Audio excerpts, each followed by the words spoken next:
Good morning, allez, Yiden, l'étudiera aujourd'hui le Nishmat Rosette Zohara Bat Sultana, Maurice Moshe Ben Zohara, François Faji Ben Khana, Jean-Yves Bat Fortolozet Frida et Mishaya Ben Inda. Si vous souhaitez d'une prochaine étude de Mishnah, contactez 5 minutes éternelles, nous étions dans Sechet Maï, Père Gimel Mishnah, Anoten les Pundakit, mais Aser et Sheu Noten la, ve et Sheu Notel Mimena, Mipene Shechashuda Lachlof. Amar Yossi, En Anu Acharain Ramain.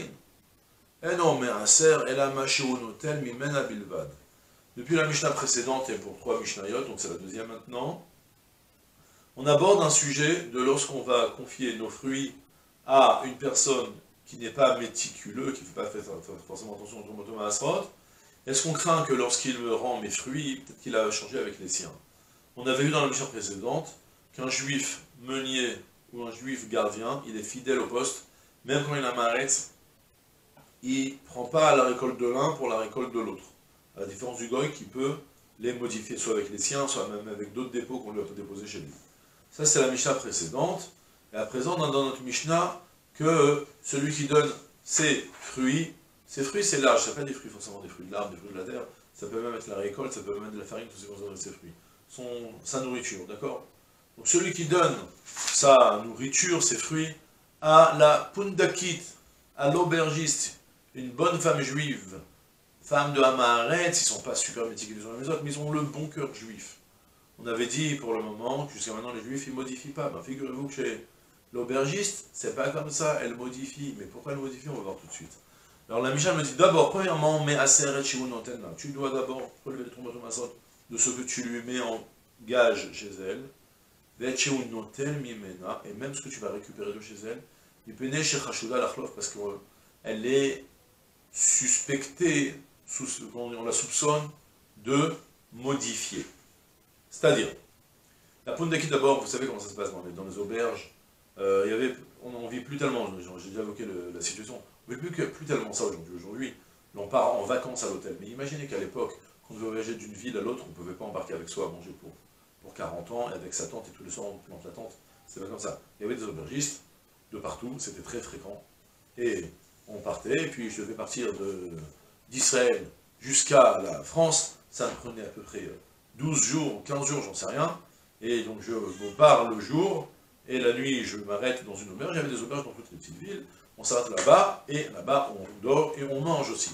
Maintenant pour manger c'est aussi fréquent, c'était une situation qu'on apportait sa propre nourriture à l'aubergiste, et elle nous la cuisinait, elle nous le rendait. Ou bien même, il y avait tout simplement, je me suis un peu trompé, c'est vrai ce que je vous ai dit, mais là on parle plus d'un cas encore plus précis. C'est fréquent même chez les Bachorei Yeshivot, ceux qui partaient étudier la Torah. Moi, je devais partir moi dans une ville pour étudier la Torah pendant 2 mois, 3 mois, je laissais ma famille tout seul, je partais étudier, où je vivais là-bas, je vivais chez une aubergiste aussi.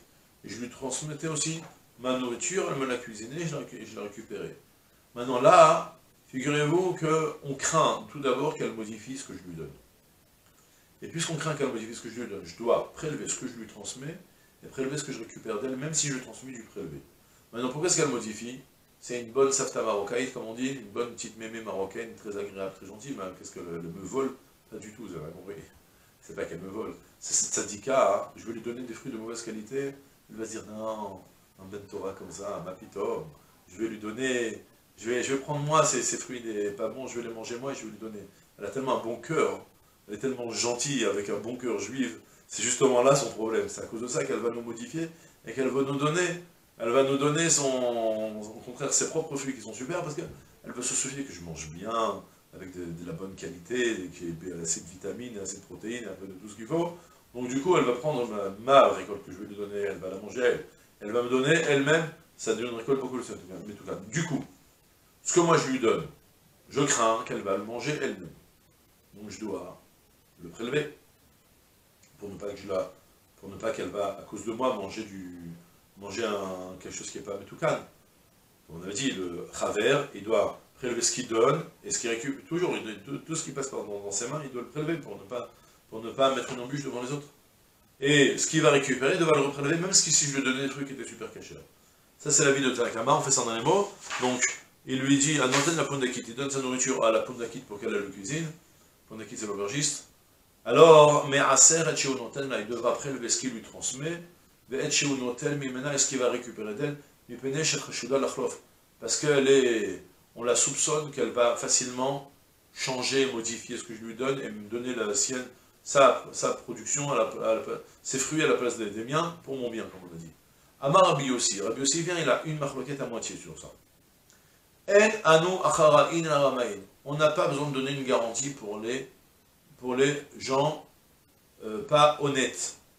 Parce que finalement, comme on avait évoqué dans la mesure précédente, même quelqu'un qui veut, même Robin des Bois, c'est un voleur, selon la Torah, il va, même s'il a plein de bonnes intentions, tout ce que vous voulez, c'est un voleur, tu penses qu'il ne t'appartient pas.